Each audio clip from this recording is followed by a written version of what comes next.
भारत में इतनी वक्फ प्रॉपर्टीज़ हैं कि मुस्लिम कम्युनिटी को सरकार से, और आप जो ये देखते हैं ना मस्जिदों के बाहर सड़क पे नमाज़ पढ़ने, अगर वक्फ प्रॉपर्टीज़ ही ठीक से इस्तेमाल कर ली जाए तो कोई भी सड़क पे नमाज नहीं पढ़ेगा और मुस्लिम कम्युनिटी बिल्कुल भी गरीब नहीं रहेगी। ये पोटेंशियल वक्फ की प्रॉपर्टीज़ में है। लेकिन अफसोस की बात यह है, आप सब लोग जानते हैं सच्चर कमेटी और दूसरी रिपोर्टों में, कि अक्रॉस द बोर्ड पूरे देश में ऑल ओवर द कंट्री वक्फ की प्रॉपर्टीज़ को औने पौने दामों में बेच दिया गया, कब्जे कर लिए गए और यूसर्व कर लिया गया, लूट लिया गया एक तरीके से। भारत देश में भारत के संविधान के हिसाब से जो कानून अदालतों ने तय किया है उसमें ये तय है कि once a Waqf always a वक्फ, मतलब एक बार कोई वक्फ हो जाता है तो वो हमेशा वक्फ रहता है।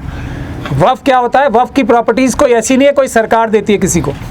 वक्फ की प्रॉपर्टीज़ वो होती हैं जो मुस्लिम कम्युनिटी के लोग डेडिकेट करते हैं अल्लाह के लिए, कोई अच्छे कॉज के लिए, सोशल वर्क के लिए, मस्जिद बनाने के लिए, बेवाओं के लिए या अनाथों के लिए, या किसी को पानी पिलाने के लिए, सबील बनाने के लिए, वो वक्फ प्रॉपर्टी होती है। ये प्रॉपर्टी कोई मुस्लिम कम्युनिटी का व्यक्ति अल्लाह की राह में देता है, उसको that is what is called Waqf property. One properties which are dedicated by people belonging to Muslim community following the religion of Islam and dedicating certain properties to Allah Almighty, that is waqf property. Government doesn't give or can take away waqf property, that is the law of the land.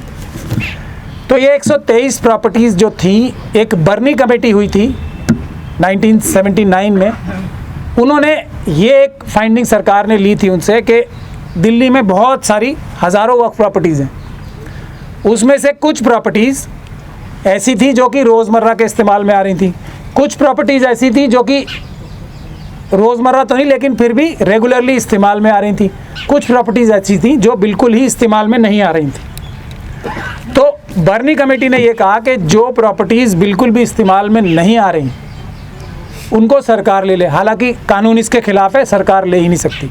तो एक तो आपके दर्शकों को ये समझना ज़रूरी है कि कोई भी प्रॉपर्टी कभी भी वक्फ प्रॉपर्टीज़ किसी भी सरकार ने नहीं दी है, बल्कि बर्नी कमेटी के ज़रिए कुछ वक्फ की प्रॉपर्टीज़ लेने की कोशिश हुई है, जिसके बारे में अभी कानूनी कार्रवाई चल रही है।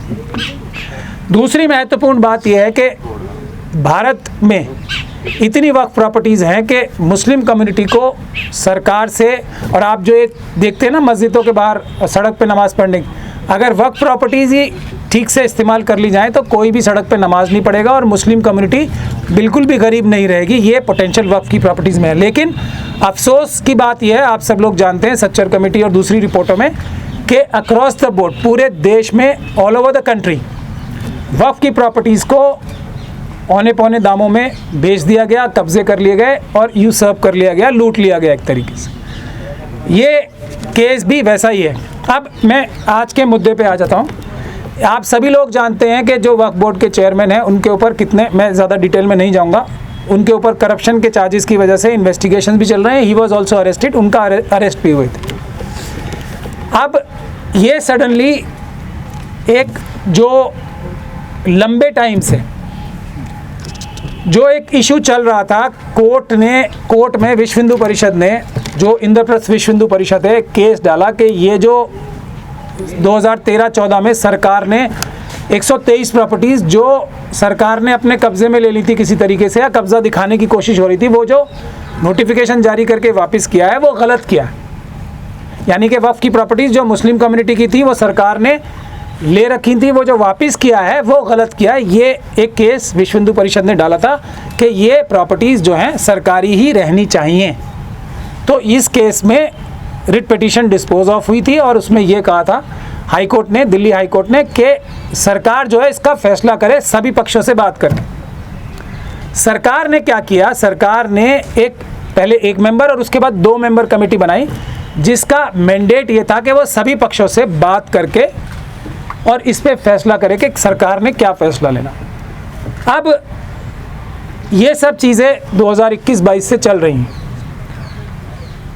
8 फरवरी 2023 को एक डिप्टी LND जो हैं देश के, उन्होंने एक चिट्ठी जारी करके ये बोला कि हमने वक्फ बोर्ड का क्लेम इसमें से हटा दिया इन प्रॉपर्टी में से, यानी कि क्यों हटा दिया, उसकी एक ही वजह दी थी सिर्फ, और वो एक वजह है और कोई वजह नहीं कि वक्फ बोर्ड का क्लेम है नहीं है, उनके पास क्या सबूत है नहीं है, सरकार ने जो ये प्रॉपर्टीज़ ली थी गलत ली थी या सही ली थी उसके बारे में कोई छानबीन नहीं।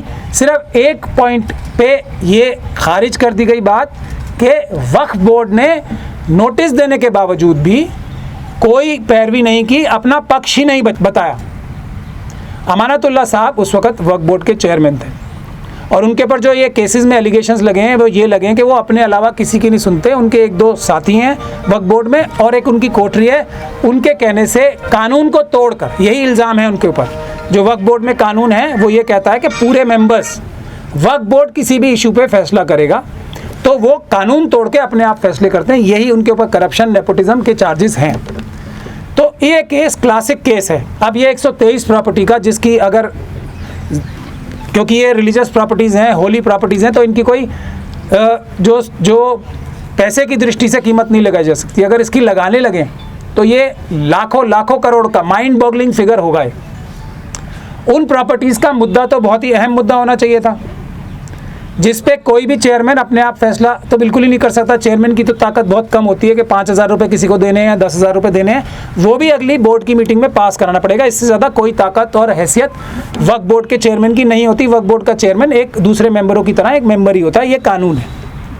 तो इन्होंने ये बात पूरे वक्फ बोर्ड से छुपाई, ये हमारा पहला पॉइंट है। और जो इनके लेटर से भी पता लगता है कि ये पूरी कार्रवाई जो चल रही थी 123 प्रॉपर्टीज़ की, जिसमें इतना सीरियस मुद्दा था, ये 123 प्रॉपर्टीज़ छीनने की नौबत आ सकती थी, उसके बारे में वक्फ बोर्ड से कोई भी बात ही नहीं की, किसी को इनके अलावा पता ही नहीं। ये एक इनके अपने लेटर से तस्लीम होता है। इसीलिए मैंने 3 लेटर्स आपको जो लो दिए हैं उसमें लगाए हैं। पहला लेटर है LNDO का जो 8 फरवरी 2023 का है, जिससे ये पब्लिक में बात आ गई। हम सब लोग जो अंजुमन हैदरी के लोग हैं और दूसरे लोग हैं जो वक्फ के लिए लड़ाई करते हैं और वक्फ के मुतवल्ली हैं, मुतवल्ली भी वक्फ बोर्ड का हिस्सा ही होते हैं, वक्फ बोर्ड का ही काम करते हैं। वक्फ बोर्ड के एक्ट में जो लिखा है, वक्फ के एक्ट में, उसी को पूरा करने के लिए मुतवल्ली भी एक इंस्टीट्यूशन है। तो ये मुतवल्लियों के तो एकदम हाथ से, जिसको कहते हैं ना, एक मिसाल दे के तोते उड़ गए, ये क्या हो गया। और वो कब पता लगा इन्हें, जब 17 तारीख को अमानतुल्लाह साहब ने अपने ट्विटर हैंडल से ये लेटर, जो जवाबी लेटर है, 17 फरवरी 2023 को, तो ये सब लोग एकदम शौक में आ गए, सख्ते में आ गए। ये जो लेटर था अगर आप पढ़ेंगे तो इससे साफ जाहिर होता है कि ये अपनी जो चोरी थी उसको छुपाने के लिए ये काम किया गया है। और इन्होंने ना वक्फ बोर्ड को बताया था, एक लेम एक्सक्यूज़ ये दी कि हमने हाई कोर्ट में एक केस डाल रखा है इस 2 मेंबर कमेटी को ख़त्म करने के लिए।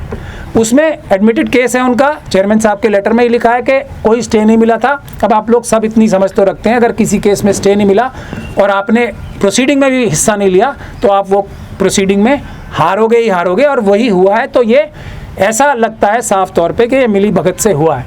उसके बाद 18 तारीख को जो नईम फातिमा मेंबर हैं, एक शिया मेंबर हैं दिल्ली वक्फ बोर्ड में, उन्होंने एक चिट्ठी लिख के LNDO को ये बताया कि हम लोगों ने मेंबर, वक्फ बोर्ड ने अगर दिए या नहीं दिए वो एक अलग बात है, लेकिन हम मुतवल्ली हैं, हम भी तो वक्फ बोर्ड हैं, हमने आपको ये जवाब भी दिए थे, प्रोसीडिंग में पार्टिसिपेट भी किया था, 2 मेंबर में भी, 1 मेंबर में भी, और हमने अपने सारे सबूत दिए थे कि ये वक्फ की प्रॉपर्टीज़ हैं और इसमें हमने पार्टिसिपेट भी करने की कोशिश की थी। लेकिन कई हियरिंग्स हुई, उसमें हर बार डेट इसलिए लगती थी तो हम लोग जाते थे और DDA और LNDO कोई भी कागज़, कोई भी सबूत पेश नहीं कर पाते थे इस बात का कि ये वक्फ की लैंड नहीं है।